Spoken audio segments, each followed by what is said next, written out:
What is up, everybody? What's going on? Welcome to the Die Hard MMA podcast. It is Monday night. No matter what's going on, if you're in the USA, if you're in another country, if it's a holiday, if it's raining, it doesn't matter. We're here. We're talking fights, and I love seeing everybody jumping in the chat early. We've already got 30 live viewers. The numbers will tick up a little bit. We never see as many people on these break weeks, but the OGs are always right here rocking with me for these shows. How's everybody doing?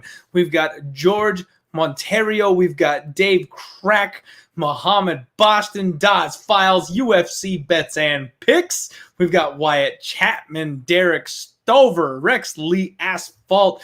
We got some people in the house. Simon L, Big J. What's up, everybody? How y'all doing this evening? Thank you one more time for jumping on here with me on this Monday night. As you probably damn well know at this point, it's going to be a shorter episode. We are going to talk about Dana's Tuesday night Contender Series because there's no other fights this week. I had some time this weekend to go over the Tuesday night Contender Series roster. I would love to do these kinds of shows more often, but unfortunately, there's just not enough time in the day. I will try from this point going forward to research the Tuesday night Contender Series fights and tack those on at the end of the Monday night podcast. But it's one of those things where if I run out of time over the weekend to be able to get the research done for the show and stuff like that, the Contender Series fights are going to be the ones that get the axe there. About better in the house. K-Dub Reacts, what's up? Meat Man, how's everybody doing? Zach Wilson for MVP. All right. So everybody coming off of, unfortunately, a losing event last week. Really bummed about the way this one played out. Started off the night so strong at UFC Vegas 36. I destroyed the line move on Marc-Andre Barrios, and that was a bet that the more the week went on, the stronger I felt about it. It was one where I just clearly saw the Matrix, and I'm sitting here going, there's no way Marc-Andre Barrios loses this fight. And I had the Marc-Andre Barrios by decision at 3-1 in my parlay, but I didn't play it straight. This easily could have been a hammer spot. This easily could have been a 2, a 3, a 4 unit bet on Marc-Andre Barrios. And I've been trying to get back to my roots of not doing that as much because the hammers have been kind of backfiring lately. So a little disappointed. Felt like I left money on the table on that spot. But nice to start off the night hot with a casher. The second bet of the night, or not bet, sorry about this, not bet, but I talked about Charles Jourdain and Julian Erosa. I talked about how I felt like it was one of those sketchy spots where people are going to be so strong on Charles Jourdain, and I could make way too many arguments for Julian Erosa. It was just the chin concerns that caused me a problem, and I stayed off of it. But that's one where as soon as fight week got here, if you follow me on Twitter, you know I tossed a tweet out there that I was like, man, I really think Julian Erosa wins this fight, and I even called him winning by Darce choke. I got closer and closer to making that bet, but never actually pulled the trigger. So I know there were some people, hey, there we go, Aiden got in there. I know there are some people that cashed in on Julian Erosa. I hope I steered a couple people in that direction because I unfortunately missed the boat. And then the worst part about it, I tried to bet it live. When we got to the second round, I tried to bet Julian Erosa live, and the stupid thing locked me out and then shifted the odds to like minus 200 Erosa or something egregious that I didn't want any part of. I wanted even money. I wanted plus money, and I was this close to getting in live and fixing my mistake. Unfortunately, didn't quite get there, and then he just gets the damn thing done in the third round. But it wasn't without fear, right? Because Charles Jourdain did drop Erosa in the second round. So, somebody who maybe would have followed up on that, somebody with maybe a little more hand speed or something, it could have crashed and burned. Julian Erosa is a guy of that chin. You can never completely trust that chin of Julian Erosa. So hope some people made some money there on that spot. Jack Shore taking on Ludwig. Man, Jack Shore, I was a little upset about this one because I did take him inside the distance. I got plus 110. Most people got even money or minus 110, minus 120, something like that. And he had the dude's back and the rear naked choke sunk up in that very first round. It was one of those spots where it was just utter dominance, and you could tell that Jack Shore pulled a GSP on us. He was never afraid. He was never in any danger, and rather than getting the finish, he just coasted his way to an easy 3-round decision victory. And that one hurt a little bit because it was there. If Jack Shore wanted to finish that fight, he could have. And that's where that one bit just a little bit. Yeah, UFC free UFC bets and picks. He was there. He had it. It was locked up. It was ready to go. Oof. That was it was a tough loss on that one, I'll be honest. Uncle Weezy, what's up, buddy? Thank you very much for joining the chat. And you're absolutely right. Heroes don't take weeks off. I know you guys were already doing your preview for next week's fight card. So yeah, you know what's up. We're in the house. All right. Molly McCann taking on Ji-Yoon Kim, one that, once again, I completely confessed to and admittedly flip-flopped on time and time again all through last week. I started on Molly, kind of talked myself into Kim, and then throughout the week, again, just that creeping.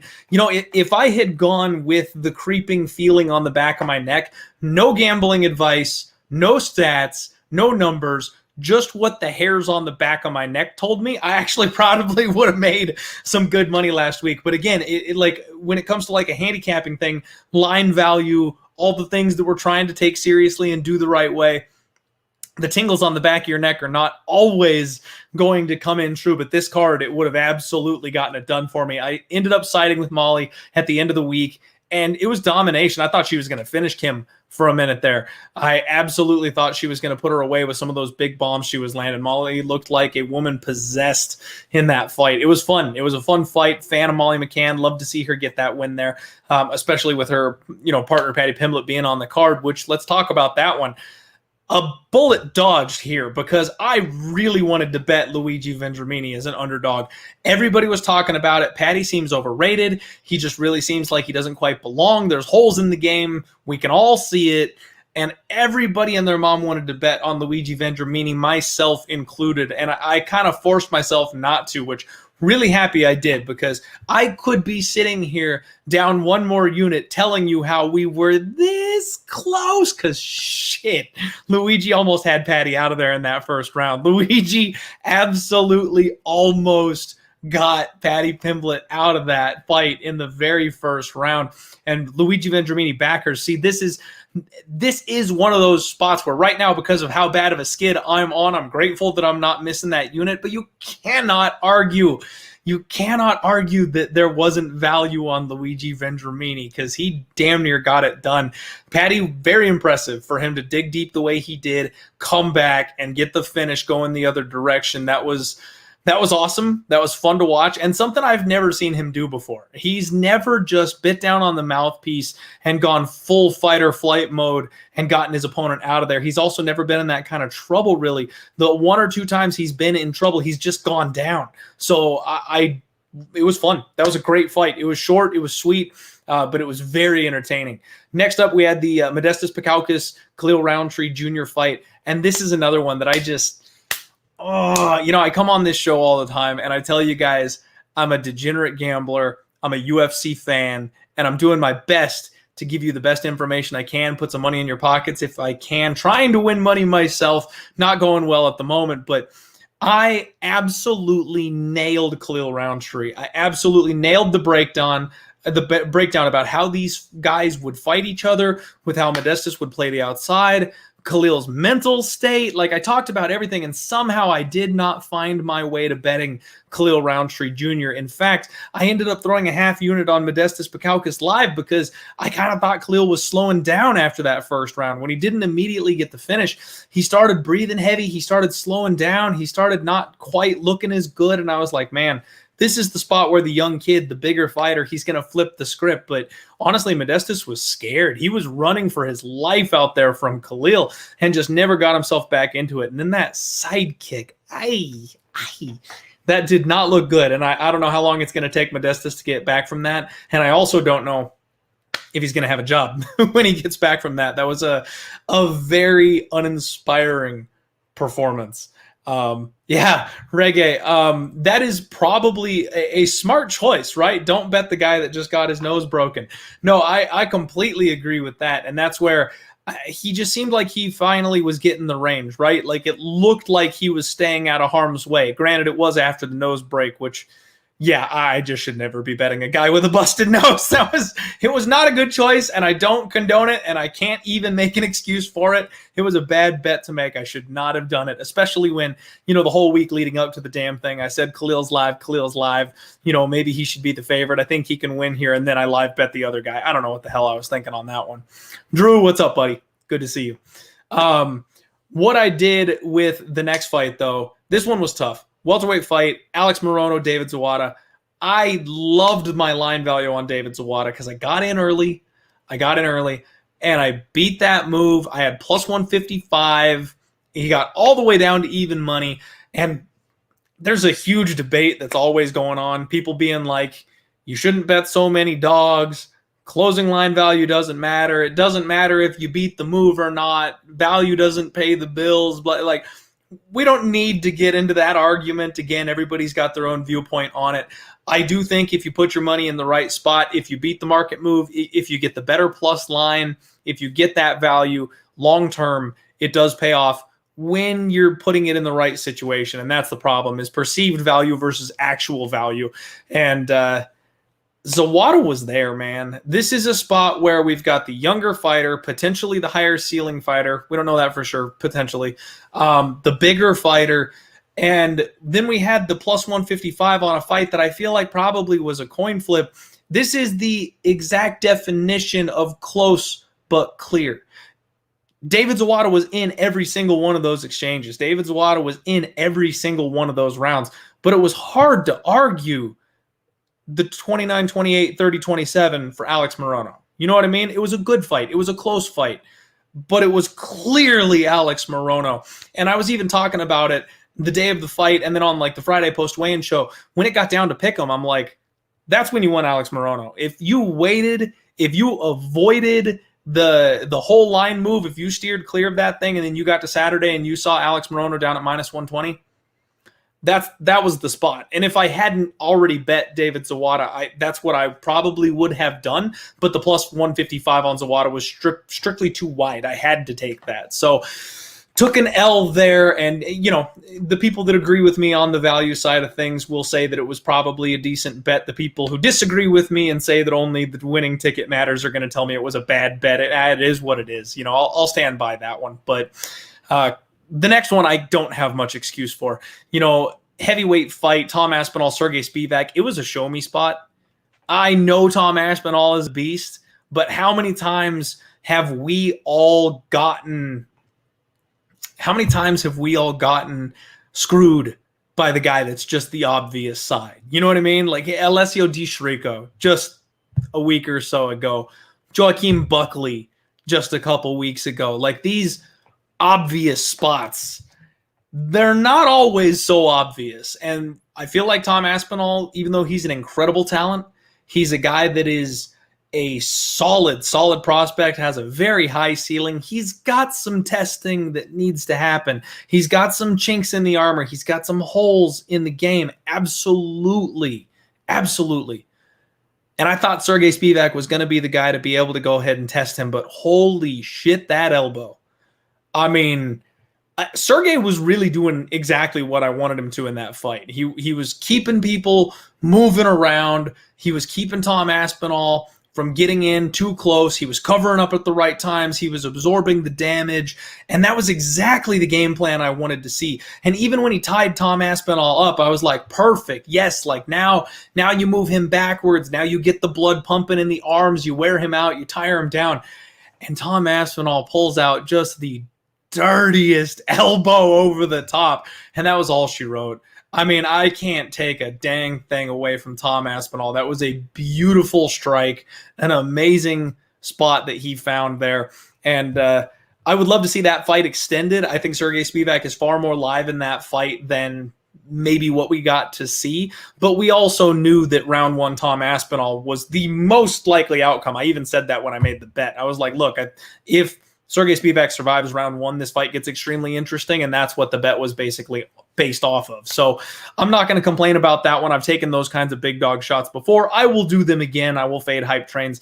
It's definitely a thing I do. But when you got to get out of round one and they don't get out of round one, it doesn't feel good. You look like an idiot. You really do. because we all know that round one threat is there and it's coming, and then they don't get out of round one. It's just like, yep. All right, let me get caught up here on the chat. Yeah, Eamon Simone, Rafa Garcia. That's another perfect example of somebody who we all just thought was absolutely the side. PayPal, Morono striking, and that's the thing. That's the thing. Everyone was so confident in Morono here. And I've been the Morono guy for the last couple of years, and it's been up and down. And his striking is nothing special. It's not. It's meat and potatoes, and it was enough to get the job done on Saturday. I don't have really much of a problem stepping in front of that one. All right. Catching up. And, I feel like Robot Chicken Wings, that's a little harsh. Sergey can strike, but definitely not on the level of Tom Aspinall. His striking is very basic, and it really just is there to set up his grappling. And when you're fighting a guy like Tom Aspinall, who's got the speed, who's got the power that he does, Sergey, he was just too slow. He didn't have enough tools. Absolutely. And you know what? That's the question right there. So next up is that main event, right? Like, let's talk about that. So I did actually end up going ahead and live betting Darren Till. I absolutely went ahead and live bet Darren Till. And it's because I did not want to lay minus 185 on Darren Till. The way I thought that fight was going to play out was Derek Brunson was going to have success early. He was going to get the grappling going, but his gas tank is awful. He just wears down. And I thought that Darren Till was going to have success the deeper the fight went. And I called the round 4 KO. That was the spot that I really thought Darren Till was finally going to be able to flip the script and start taking over in the third, the fourth, the fifth. So after the first 2 rounds, when he had gotten put on his back, you could really see Derek Brunson starting to heave. You could see him start breathing deep. You could see him starting to have a little bit of trouble. Till had a little success in that second round defending some of the takedown attempts. I thought it was something that we could start to see the tide start shifting. And based on my original read, I was looking at a plus 270 live line. I'll take that all day. I mean, Till by knockout was what, plus 120 pre-fight? And then my whole breakdown of the fight was that Brunson was going to gas out and Till was going to be able to win the later rounds or get a knockout late. So I was like, all right, like I'll take plus 270. That's fine. That's right where I want to be in this spot, right? So Darren Till immediately rocks Derek Brunson in that third round. And I'm jumping up and down. I'm like, I'm a genius. I called round 4. It's going to be round 3, but he's going to knock his ass out after a comeback. After Derek Brunson gasses out, I'm going to have called the whole thing. And then he immediately makes every single grappling mistake in the book. Derek Brunson shoots another panic takedown, just like he did against Holland. Till gives up the takedown for some ungodly reason, immediately lets this man transition into mount, and then does not defend the mount, but rolls and gives his back. And that was one of the fastest taps I've ever seen. Now, I know after 10 hard minutes of Derek Brunson grinding on you, I'd tap there too. I wouldn't have any gas left in the tank at that point either. But it went from me being on a mountain, I'm going to fix the night, I'm going to hit this big live bet, I'm going to feel good and finish strong, to, oh shit. In about 15 seconds, it completely flipped. So I gave away an extra unit and a half. And the thing that hurts so bad is the 2 bets that I did place live that went through both lost. And the 2 bets that I tried to make live that would have won, the stupid thing locked me out of. It was, I think I tried to bet Molly McCann. I tried to bet Juliana Rosa, and I think I tried to bet Molly McCann, and it locked me out both times when I had a good line, and I wasn't able to get any good number on either of those 2 after that point. But the 2 that lost, it was like, bring it on in, we'll take it, absolutely, no problem. So, yeah, I mean, it wasn't as bad. The pre-fight picks didn't do as bad as they maybe might have, but the live betting losses definitely chunked it down to another unfortunate night for me. So spent a little bit of extra time on the recap since we don't have a ton to talk about this evening. So thank you all very much for breaking down all that stuff with me and talking through it. Recently, we've had to just kind of burn straight through the recap. There's not much time for the recap because we got to get into the fights, and I've got a guest always. So tonight, it's just a little bit more of a casual setting here with me and my chat, me and my favorites, everybody here, 95 viewers. Thank you all so much again for joining me this evening. I really appreciate it. Let's go through here. Aaron, yeah, I mean, Darren's already in a tough spot. He's in a bad position. He's again one of these guys that, like, he was massive at 170, and that's really where the fear and the power came from. And we talked about him being overrated at 185 because he doesn't have that size advantage at 185, and he's not an incredible striker, and he's low volume. Apparently, he doesn't have a ground game. Like, there's a lot of concerns with Darren Till at this point. I know he's a fan. I know he's got fans. I know he's a big pusher for the UFC, and they want to make something of him. But shit, like, this was kind of the spot, right? Like, this was his opportunity to really stand up and do something, and they gave him time off to prepare, and it just didn't go well. There's didn't go well at all. All right, catching up here. Yeah, Reggae, absolutely. And that's why I didn't want to. I picked him to win because I really thought he would, but I didn't want to lay minus 185 on him. And this is where the people that say that, you know, value hunters and stuff like that have no idea what they're talking about. They're just wrong. Like, if you want to say I'm going to pick Darren Till to win the fight, but the number is minus 200, that's insane. That's insanity. He's not a minus 200 favorite, obviously. Like, he shouldn't have even been the favorite. The people that were sharp in this spot were the people that did bet on Derek Brunson. I am a self-admitted Derek Brunson hater and couldn't get to that point, but the number matters, folks. Like, that's a real thing. That is a real thing. I don't care what you say. Connor Mack, what's up, buddy? How you doing? Welcome into the show. Get caught up here. Buffo on the beat. What's up, buddy? And you know what? You called it, man. He passed the torch to Patty. He absolutely did. Now that the UFC has got Patty Pimblett, and after what he did in his start, they're just going to be like, all right, thanks, Darren. See you. We got that next one. All right. I think we're about caught up. Nothing more too significant. All right.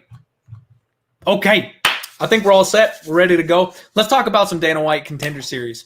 There's only 5 fights on this card, as always with the Contender Series. We're a little bit low on action, but it's a Tuesday night. What else do you want? And these ones are pretty good. These ones are actually pretty exciting. So let's jump straight on into this bad boy. We are kicking our evening off with Munin Gafurov taking on Chad Eniler. We have got some names this week, folks. We have got some absolute names to pronounce this week. It's not going to be easy on me. You know, we got some support in the chat. You know, people like my guy Big Bird saying we'll make it back on Contender this week. Man, this is a tough card. I appreciate the vote of confidence, but this is a really tough card in my opinion. So, this first fight, Gafurov seems to be the darling this week, right? Everybody is all over Gafurov here. And, oh, you know what, Chosen One? I'm glad you said that. Brunson by sub 18-1. That's another one that I can't even tell you how I missed.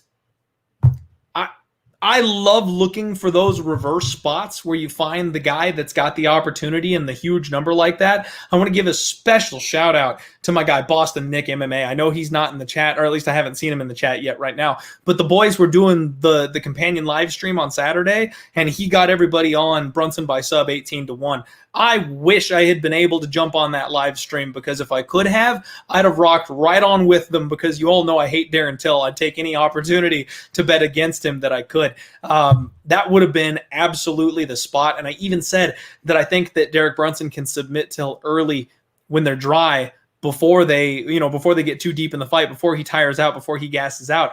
And it was right on the line of that. They were both, they were starting to gas out, but Till obviously gassed a little bit harder. But that was just a beautiful number, a beautiful spot, a beautiful number, and one that I completely missed. So congratulations to anybody who did get Brunson by sub, because that puts my Erosa by sub 750 to shame. Puts it to shame. All right, let's talk about these fights. Munin Gafarov. This kid is 17-3, and he's got a 94% finish rate. Holy crap, I got something in my eye. 94% finish rate.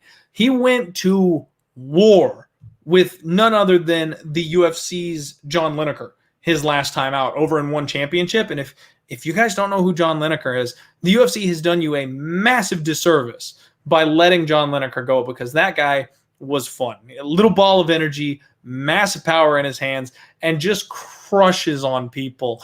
And this kid went toe-to-toe with him. He stood in the pocket with him. He took the kitchen sink. He took a flush high kick from John Lineker and just kept coming. The main thing I take away from Moon's skill set is that he's durable as fuck. Like, you're not putting this kid away. He knows how to use his length. He's got good hands. He likes to stand in the pocket. He'll throw a spinning heel kick a little too often for my liking. And then he's a grappler. He's another one of these just smothering, close the distance, get in your face, pin you against the cage, more than willing to make it boring. But the fact that he was able to go with Lineker the way he did really impressed me. He's going to have a 4-inch reach advantage in this spot, and he's got 7 wins by submission by just grinding on people and wrecking them. Chad, on the other hand, Chad Angler, I think I'm saying that right, is 10-5, and he's got a 90% finish rate. So both these guys are finishers. Chad is a BJJ brown belt, and his last win was also an impressive one. He has a TKO victory in the 3rd round over Brady Heastand. Now, you remember Brady Heastand. We just talked about him on the Ultimate Fighter finale. That's the guy that made it to the final round. Strong wrestler, in your face, high pace. Yeah, this is the kid that did exactly what I thought might happen to Brady, where he stayed in there. He dug deep. He survived that early onslaught. And in the 3rd round, when Brady finally started to slow down, he cranked it up and knocked his ass out. So this is the guy that I prototyped that from. He's got big leg kicks, and he's got strong hips, good takedown defense. He crowds his opponent. He unloads on them, and he's got a big right hand. He's always striking in combinations. He's also got nice sweeps off of his back if he does get taken down. If he's on top, though, this guy's got nasty, nasty ground and pound. He's extremely dangerous. A lot of his finishes, actually, he hurts people late in fights, too. So he is definitely not someone that you can count out if he's dropped the 1st and 2nd round. He can absolutely come back and win in the 3rd. The big question for me, he's got 5 losses. All 5 of those are by submission. So the fact that he's going up against a grinding, heavy grappler who has 7 wins by sub, and that seems to be his Achilles heel, even though he's a BJJ brown belt, that's the big concern for me here in this spot. But Chad reminds me of kind of a discount Justin Gaethje. The way he comes in with his leg kicks, it's that fuck you leg kick. Like, he doesn't need to set it up. He just steps in and throws everything he's got into your low calf, and you can see immediate reactions from people. 2-3 leg kicks in, and they're already damaged goods. Like, that's the kind of striking that this Chad kid possesses, and that's something that kind of scares me. Yeah, Big Bird saying the guy that went from 2-5 to being on the Contender Series, very respectable, and he just got promoted to BJJ brown belt. So you got to wonder if maybe he's not patching up some of those holes in the defense there. Yeah, Boof on the beat, Walmart Justin Gaethje. That's exactly what he is. I'm excited to see this one. I really am. I think there's going to be a lot of people parlaying and laying the chalk on Gafarov, which I understand because he does have more experience, and taking on a guy like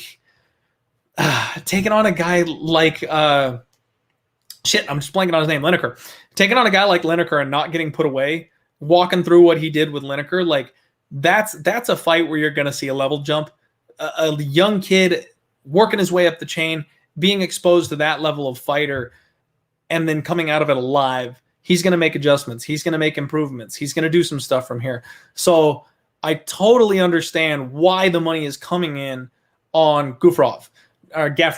He opened up minus 175. He's now down to minus 300. And it looks like that 300 move literally just happened. So somebody smashed this line. Like, I checked it before the show, and he was at minus 215, minus 250-ish, like somewhere in that ballpark. And now he's all the way down to minus 300. I'm seeing minus 350s pop up. Guys, this is a spot where I wouldn't be able to play Moonin personally.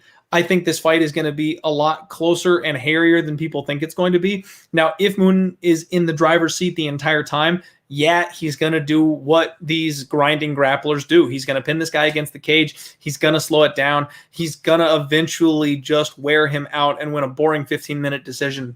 But if he slows down even a little bit, the way Chad attacks those legs, if Chad can use those hips, he's got solid takedown defense. If he can use those hips, and if he can keep this fight standing even just a little bit, he is the much better striker of the two. He definitely hits harder. I think there's some puncher's chance on the side of Chad here in this spot. Plus 240, plus 250. That seems like a wide underdog line for me. I personally struggle with Dana White Contender Series. You all know that. I don't have a good track record on Dana White Contender Series, so I don't know that I'm actually going to take the shot on Chad, but to me, the line has gotten to the point where it's kind of a dog or pass. I think Moon might be the one that just gets the dang thing done. If you want to parlay him because of that, I totally understand, but I can see Chad winning this fight late. I absolutely can. Yeah, not a whole lot of banter here on this one. Ultimate Fried Chicken, don't fighters have that extra urge to finish since they are on the Contender Series? Yes, they do, because Dana has a history on the Contender Series of not giving grinders the win. Or not giving them the contract. They'll get the win, but they may not end up getting the invitation to the UFC because they were unimpressive, because they were boring. He really drives that home here on the Contender Series. So it doesn't do anybody any good to just grind their way to a win. So it's one of those things where maybe he comes out harder and looks for the finish earlier, either gets it, blows his load. Like, their Contender Series is tough. That kind of banana peel stuff happens all the time on this show. And yeah, Dogger Pass, in my opinion, definitely. Mystic Sosa, what's up, buddy? Saying Sosa all day. Michael saying Clint looking for winners, not dog money. Hey, you know me. I will take that stab on dog money if I think it's legit. The only problem is both these guys are young and inexperienced, and I think the massive experience edge for Moon is something that I can't look past. As much as I love my dog shots, as much as I think there's value on a wide line, yeah, I'm ready to pocket a couple of winners here. So I don't want to take a sketchy underdog at this point. I'd rather take a more confident underdog, if you know what I mean, at this spot. Next fight up on this card is Bruno Correa taking on Carlos Vergara. This is a fun one. We've got Bruno Correa, who's 12-3, 66% finish rates. CJ Vergara is 8-2 with also a 63% finish rate. These guys are... this is going to be a fun fight. I'm really looking forward to this one. So CJ, extremely aggressive. This kid gets in your face, stays in your face, always goes punches and bunches, never just one and done. He's got a hard one too. It's extremely basic. But when he steps in and goes 1-2 right down the pipe, he hurts people. And he just does it over and over and over again. And so far on the regional scene, no one's really had much of an answer for it. He's got a big left hand. He uses a nice lead left hook with that thing. He's got body kicks. He's another guy that's dangerous late. Three of his last three wins were all finished in the third round. So his opponents have been able to hang with him early, and then he just dials up the longer the fight goes on. He's got strong hips. He does have a bit of an issue with the grappling, though, and that's kind of my biggest concern here with CJ is I've seen him make some really rookie errors, and they're just some bad decisions when it comes to the grappling. He lets his opponents get in a little too close sometimes. He backs himself up against the cage, and he does give up his back. There's times like that it's a little sketchy for him because he gets away with those types of things on the regional scene. And at the UFC level, you're not going to get away with that kind of stuff. He's going to have a 3-inch reach advantage here in this spot. I like CJ, but I'm not sold at this stage. Bruno, on the other hand, this guy fought Mateus Nicolau all the way back on UFC Fight Night 77. He was a member on Tough Brazil. Like, Bruno Correa has been flirting with the UFC for the better part of the last 10 years. He stands extremely tall. He walks his opponents down. He drops his hands as he fades away. He's got a little bit of that tall man defense, and that's something that I find a little concerning. He throws naked leg kicks without setting those things up and eats straight punches right down the middle for it, but he does scramble well. He's got a good get-up game, and he's extremely strong if he gets in on your hips. He's got a good body lock, and he's very dangerous from top position. He's got some sneaky chokes that he likes to go to. He's one of these guys that, honestly, he's really unimpressive until he wins. Like, you watch his fight, and you're almost checking out a little bit because he's really not doing much of anything. And then all of a sudden, he's got his opponent in a bad position. And then all of a sudden, he is on top, and they're tapping. I mean, like, it's really kind of weird. He's the type of guy that I find myself getting sucked into fading because they don't do anything that really jumps out to you throughout the fight, and then all of a sudden, it's over. So you kind of get lulled into the fact of thinking maybe they're just not that good.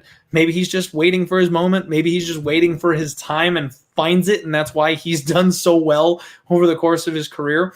But it's a little sneaky. I can absolutely understand why someone would watch this kid Bruno and get suckered into thinking that he's just not that good. I really think he's the side here, though. The experience edge is such a big deal in this spot. I mean, he's 12-3, and like I said, he fought for the UFC a long time ago. He went through the tough house, and now he's taking on Carlos CJ, a guy that I think he's got some high upside, but very massively flawed. Bruno is very risk adverse, and I know he seems like he's kind of stuck in the mud when he stands tall and he's slow, but he just gets the job done. He knows how to win, and that's important. Someone like, well, I mean, most of these fighters on the Contender Series that are just getting their feet wet at this level, they're not going to know how to get one over. They're not going to know how to grease out that win. Bruno is the kind of guy that's going to know how to grease out that win. So we've got Bruno sitting at about minus 180, minus 200. It looks like money's coming in on Bruno here now. He's minus 210 as well.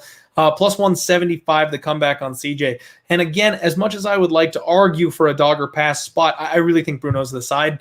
With these UFC Dana White Contender Series cards, they get chalked up real quick because the limits are low, and when people find good spots, they're not really much of a secret, so everyone just loads up on the same spots. I do think Bruno is a spot that probably is going to take more action, and I do think that he's probably the right side. I think he'll be able to keep himself safe in the striking, stay at range, and then when CJ does make one of those slips, when he does make a mistake, I think Bruno can get inside, get him to the ground, and take advantage. Who was it? Aiden. Yep. I definitely think Sub is on the table. CJ could maybe get that KO if he gets a hold of that tall man defense, but Bruno, again, very experienced, not an easy guy to finish. So I'm kind of thinking he gets it done.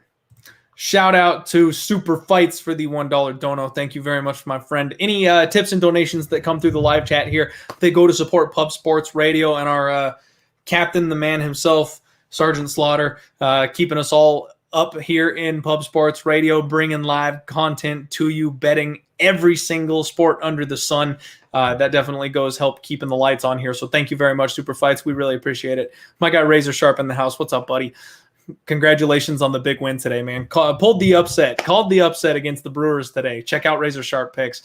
I do want to just take a quick moment to shout out my sponsors. Y'all have heard about them before. Goat Capital Sports at Goat Capital _ if you find them on Twitter. They are running a promo right now for football season, and they are giving a discount. They're giving a big discount to diehard MMA podcast members only. So if you sign up with Goat Capital and you use the promo code DIEHARD, you're going to get a big chunk off of their plays, and they've got a whole big package set up full of UFC futures and stuff, not UFC, the football, NFL futures. They bet basically every sport under the sun, baseball every day, basketball, hockey, football, absolutely crushing it. And my favorite thing they do is golf. I've said it before. They kill it with the golf picks and the round matchups over the weekends and stuff like that. So make sure you check out GOAT Capital, and they're at GOAT Capital _ on Twitter. Let them know I sent you. Use that code DIEHARD to get that discount. All right. We are third fight in here. We've got Simon Oliveira taking on Jose Alday. Alday. Not sure which way that one's pronounced. Simon is a very interesting fighter, in my opinion here. Really impressive with the submission attacks. This guy is a grappler's grappler. He is grapple first all the time, jumps the gilly, more than willing to go for that guillotine, and he's willing to play BJJ from bottom, but he gets stuck. He gets stuck on his back. He has no urgency to sweep or submit. When this guy gets put on his back, he's not going anywhere. He either catches you in some kind of an arm bar, or he stays the rest of the round on his back with no sense of urgency to get back up to his feet. I'm having a hard time finding striking footage for this kid. His tape is not easy to track down. And the minimal things I've been able to see of him striking on the feet is that he throws hard and close range, but at range, when he's at distance, he loads up big. He's got a big overhand right, wings, big hooks. He's one of these guys that looks for the club and sub or just swings heavy to close the distance and then get in for a takedown and force the grappling. His striking really seems to be a work in progress. He relies on that grappling. I'm losing my spot here. He jumps all over the place. One thing I noticed with him, if you look back at his record, if you pull up Tapology and you see what he's done, he has competed as high as 165. He goes down to 135 when he's taking MMA seriously, but he's competed at 145, 155, 165. Like, he really is taking on all comers. And I got to wonder if maybe some of those mistakes, some of those spots where he's gotten stuck on his back, they've been at some of those higher weight class fights. Down at 135, there's a decent chance that he's going to have more of the ability to defend takedowns, stay in top position, get back up if he needs to. Like, he'll be stronger down at 135 because that's really where he belongs. He's going to have, I think, a 6-inch reach advantage here in this spot, and he is in insane shape. I checked on him. I did my Instagram stalking, my due diligence as always, and he is in nutso condition coming in here for this fight. His opponent, Jose, is the former Combate Americas champion, and we know we get a lot of hot prospects coming out of Combate Americas. Really love what they do over there. They put on fun fights, fun shows, but he's coming in on 5 days short notice. Really late notice, Jose is stepping in here for this opportunity, and he likes to attack legs without setting them up. He goes for those leg kicks, and they're naked every single time. An opponent like Simon Oliveira is going to catch those legs and put him on his ass. One thing that he does is he's got a nice jab, but he drops his hands. Jose is extremely hittable, and it seems like he's really been slowing down and struggling lately. He's 2-3 in his last 5, and I believe the 2 losses were both by knockout, and the wins were over extremely unimpressive competition levels. So I've got massive questions as to where Jose is at in his career at this point. He may just be on the backslide and be almost on his way out and done. Maybe he took a short step down and he's regaining that confidence and he's on his way back up after getting a couple of layup wins. This is one of those spots where it's hard to tell. You're not quite sure if this guy is done or not because his last couple of performances just have not really been all that impressive. He's coming off of a guy who is very similar to Oliveira as far as the way he fights. His opponent had 5 wins, all 5 by submission, and when they were on the feet, he was in like a wrestler's, like low wrestler's stance. Kid had nothing as far as striking. You could tell he spoke to his manager and was like, I don't want anybody that's going to hit hard. It was exactly the kind of fight where you absolutely knew he was like, I'm not going to fight someone who can punch me in the face. So they got him a grappler that had no hope for anything on the feet, and he got the win there, just flurried on the kid on the feet once and put him away. That's not going to happen here. Oliveira is not that much of a fish out of water on the feet. He's serviceable. If this hits the ground, I think Oliveira is going to have a massive advantage. And the power he swings with, I think Jose's got some chin issues. I really think Jose's got some chin issues. What we've got on this one is Simon Oliveira is a minus 225 favorite. Minus 190, minus 200 is kind of what we're seeing floating around out there. Plus 165, plus 150, plus 170. Those are the numbers I'm seeing on Jose. And this is another favorite spot in my opinion.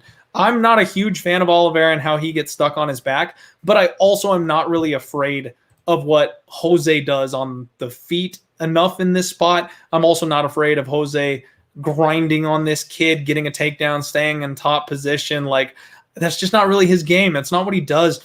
And with the bombs Oliveira swings, I can see him landing one. If he lands a bomb, this fight could very well be over. The grappler getting a knockout in this kind of a spot. Plus, he's 17-3. He's not lacking for experience. I think Oliveira's the side.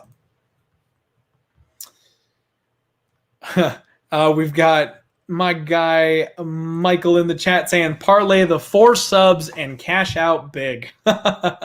Hey, I don't hate it. If you can get Dana White Contender Series props and sprinkle on those submission wins, I don't hate it at all. This would be the week where, honestly, I think there's going to be violence. I think there's going to be finishes, especially in this particular fight with the chin issues from Jose. I think there's a chance this one ends relatively violently.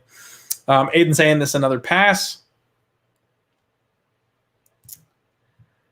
Yeah, this is a tough one. This card, honestly, is I always struggle with the Contender Series because I don't like to lay this kind of chalk on these fighters that are unproven. And sometimes it's just obvious. You know, sometimes they just straight roll through and they are deserving of their price tags. But if they are fighting opponents that are extremely questionable, 0-2 people, like leading up to this spot, like I can't trust that their skill set's going to translate against a legitimate opponent. So I have a real hard time laying that kind of chalk in these particular spots. Jose Aldo looked like pudding at the weigh-ins. I'm gonna have to go check that out. I started to watch the weigh-ins and then my buddy hit me up and we played some Master Chief Collection. We played some good old Halo 3. So I didn't get a chance to watch the weigh-ins yet. I'll go check that out. I do want to see what these guys look like at weigh-ins. I do want to see the face-offs and see how they size up to each other and things like that. But I definitely think that fading Jose is probably long-term profitable. Next fight up, we've got Mario Souza taking on Chidi Njokuani. Njokuani. I think that's it. I'm just going to call him Chidi. Mario Souza, 12-1, 58% finish rate. Chidi is 19-7 with also a 58% finish rate. Mario Souza is coming off a Dana White Contender Series debut. The last fight that he had was in 2020. It was on the Contender Series, and it was an extremely, extremely questionable win. It was a fight where he spent almost the entire thing on his back, and I'm a little surprised that the judges gave it to him, if I'm being honest. This guy is really tall. He is huge for the division. He's got snappy leg kicks. He's got a digging teep kick that just it's for anybody that's done kickboxing, Muay Thai, anything like that, the teep kick on Mario Souza is something of beauty. You know it hurts every time he lands it. He just digs into the abs, and you know that's going to drain on people when he gets multiple of those off in a single fight. He is good in scrambles. He's got great chokes. He's got good offensive Brazilian jiu-jitsu, but he's got terrible takedown defense. We are looking at the new Kevin Holland. This guy is slick on the feet. He's got big power. He's confident in his striking. He can absolutely sync up a choke or an arm bar, but he is willing to dive on those chokes to defend takedowns. Every time someone gets in on the hips, he goes for the guillotine, and he doesn't get them very often, and then he ends up on his back. Now, he does look for sweeps sometimes, but he can get stuck on his back, and for a BJJ brown belt, he doesn't get much there on his back. I did my Instagram stalking on him, and I'll be honest, it was a little concerning. I didn't see him getting any wrestling practice in. His last fight, he got a win that he didn't really deserve. Dana did not offer him a contract.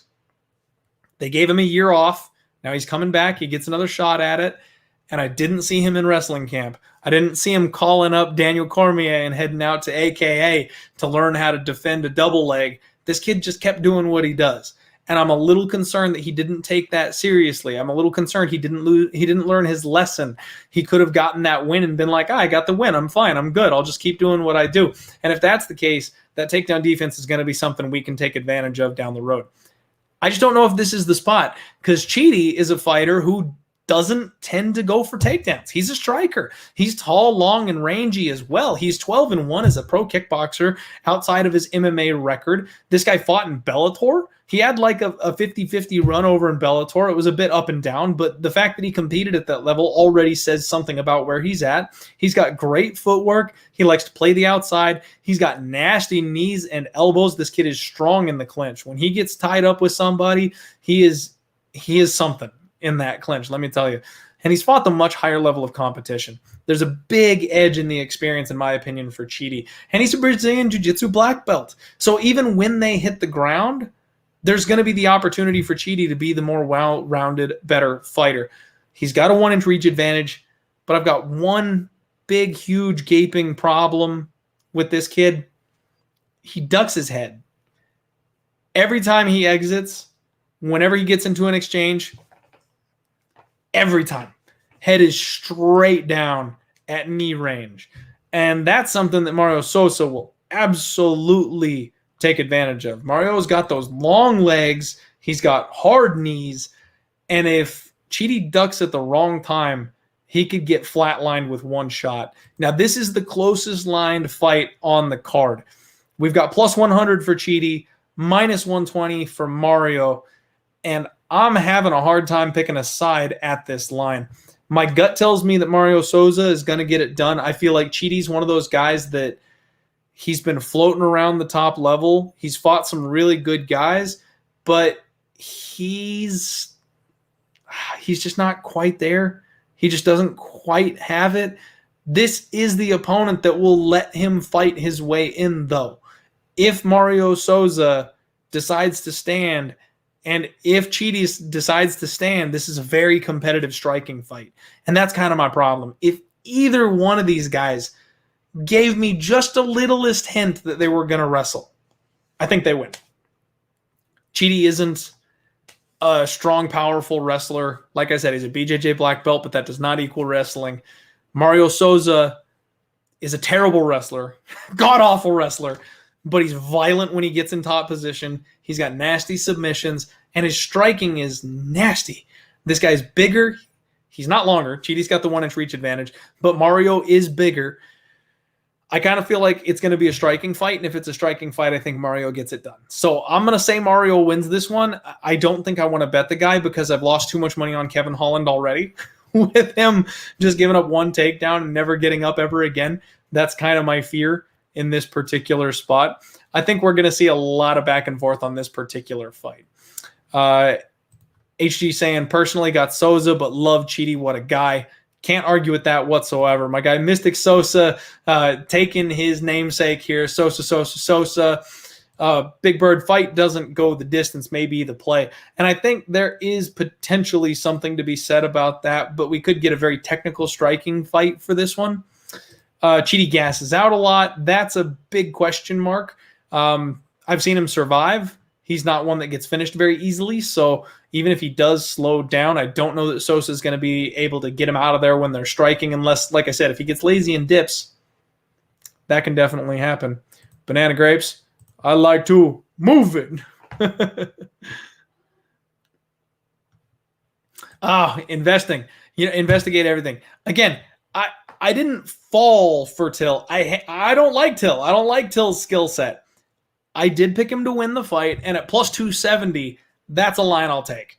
I wasn't laying chalk on it. I didn't take even money on Till to win by knockout, so I wouldn't quite say I fell for Till, but yeah, I got you. I feel you. I think this is going to be a solid fight. I'm going to pick Sosa.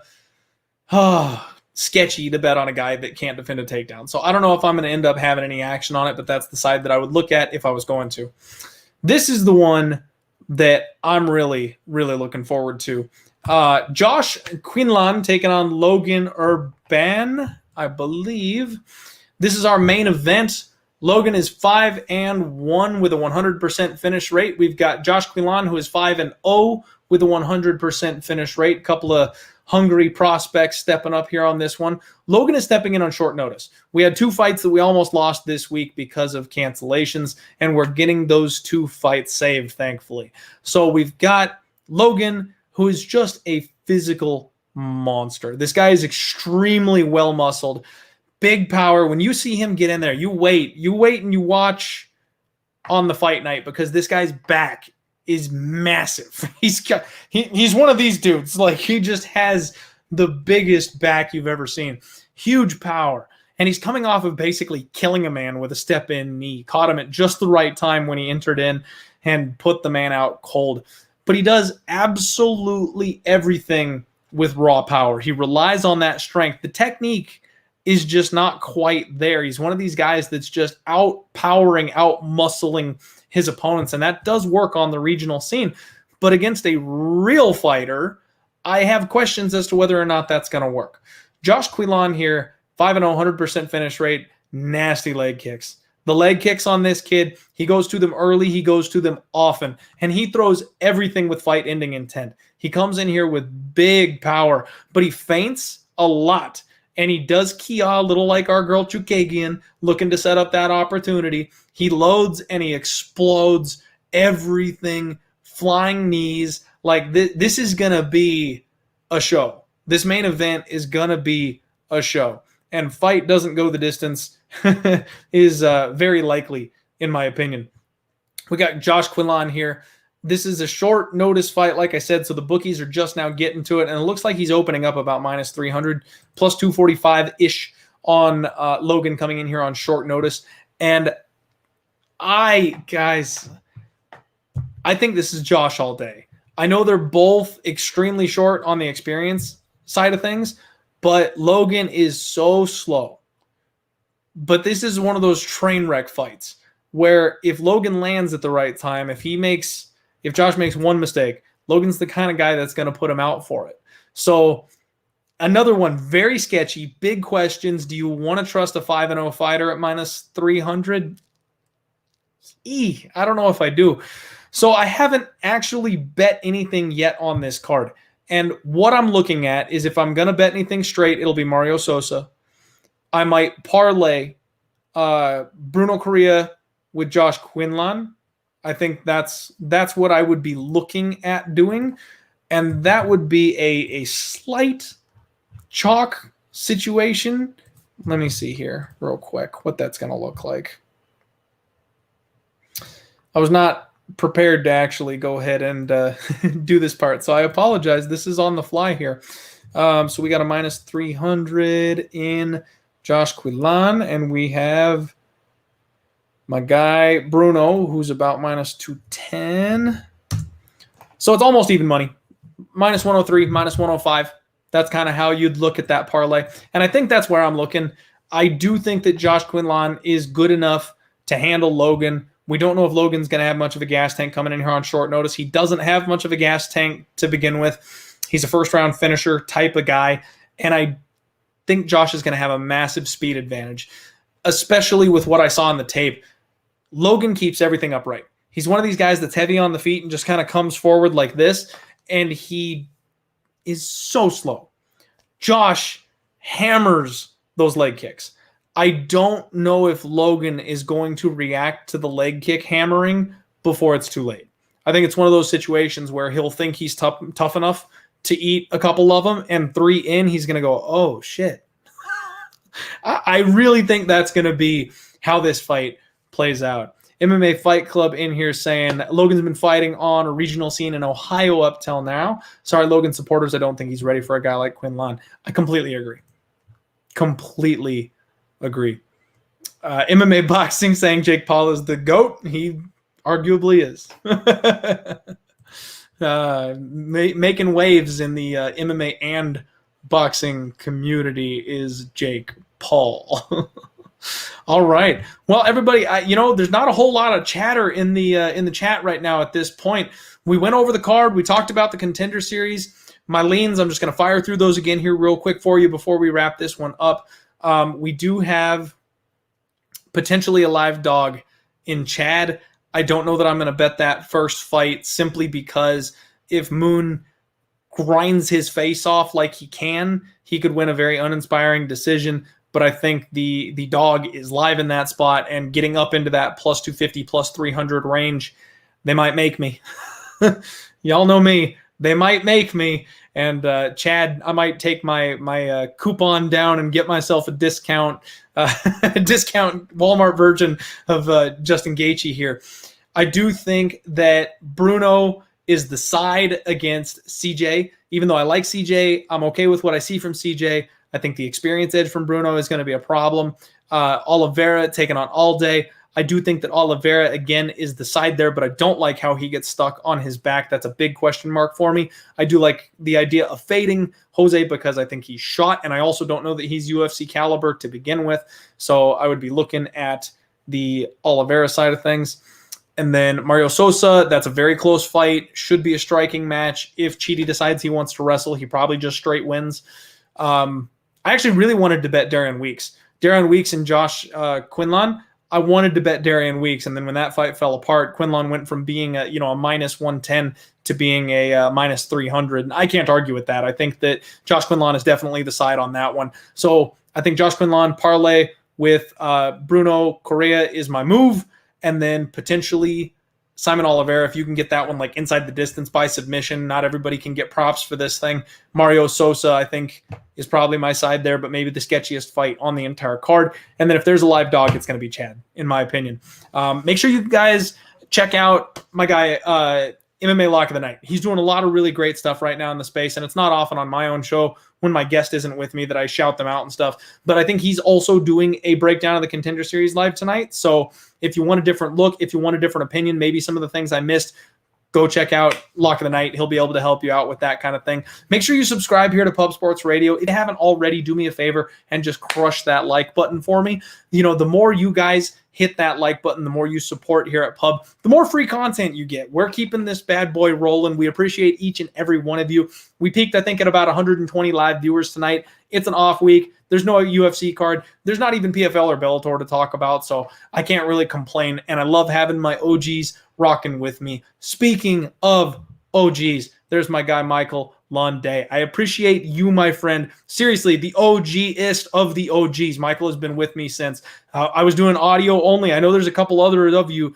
that have been with me way back since the dark ages, but Michael Lunday has been maybe my biggest supporter since the get-go, besides my wife and cousin Judd, who we got to get back on the show again here at some point. Thank you all very much for supporting me this evening. I appreciate it. As always, guys, bet responsibly. We haven't done the speech about bankroll management a lot lately, and I know I've been on maybe the most legendary skid of all time. I went from being up 40 units about 2 months ago to being balls to the steel, getting close. I'm practically even at this point. I gotta plug the numbers in. I'll put an update out in the next week or so once I get time. But I've basically burnt through all the profit, and it's almost like we're starting a new game here for the back half of 2021, which is not what I was looking to do this year. So